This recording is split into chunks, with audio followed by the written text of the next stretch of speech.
چھٹا کلمہ رد کفر معنی کفر مٹانا۔ اللہم انی اعوذ بک من ان اشرک بک شیئا وانا اعلم بہ واستغفرک لما لا اعلم بہ تبت عنہ وتبرأت من الکفر والشرک والکذب والغیبۃ والبدعۃ والنمیمۃ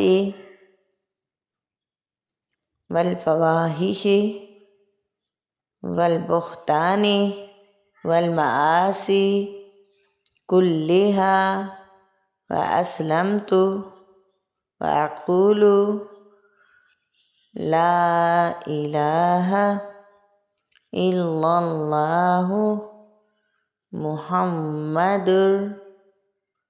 رسول اللہ۔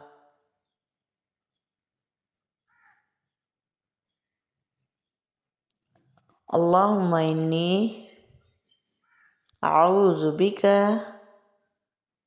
من ان اشرک بک شیئا وانا اعلم بہ واستغفرک لما لا اعلم بہ تبت عنہ وتبرأت من الکفر والشرک والکذب والغیبۃ والبدعۃ والنمیمۃ والفواحش والبہتان والمعاصی کلها واسلمت واقول لا الہ الا اللہ محمد رسول اللہ۔ اسی طریقے سے ہم کلمہ یاد کر لیں گے۔ اس کا ترجمہ اس طرح ہے: یا اللہ، میں تیری پناہ مانگتا ہوں اس بات سے کہ کسی چیز کو تیرا شریک بناؤں اور مجھے اس کا علم ہو، اور میں معافی مانگتا ہوں تجھ سے اس گناہ سے جس کا مجھے علم نہیں۔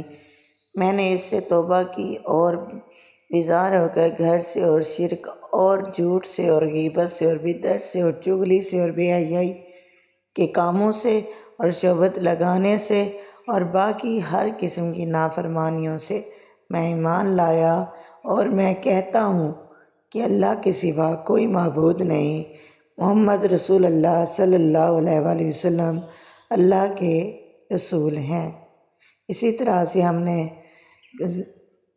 کلمہ یاد کر لینے ہیں۔ یہ چھٹا کلمہ آپ نے اسی طریقے سے یاد کرانا ہے۔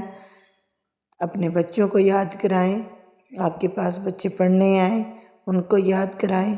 اسی طرح سے ترجمے کے ساتھ ہمیں اپنے بچوں کو یاد کرانا ہے۔ 6 کلمے آپ کو میرے چینل پر مل جائیں گے انشاءاللہ العزیز۔ مجھے امید ہے میں نے آپ کو صحیح طریقے سے سمجھایا ہوگا، آپ کو سمجھ آ گئی ہوگی۔ اسی طریقے سے آپ اپنے بچوں کو بھی سکھائیں انشاءاللہ العزیز۔ انشاءاللہ العزیز سب کو 6 کے 6 کلمے یاد ہو جائیں گے۔ ہماری مصنون دعائیں ہیں وہ بھی یاد کیجیے گا۔ اگر آپ کو میرے چینل پہ یہ ویڈیو اچھی لگی ہے تو سبسکرائب کر دیں، ویڈیو کو لائک کر دیں، دعاؤں میں یاد رکھیں۔ جزاک اللہ۔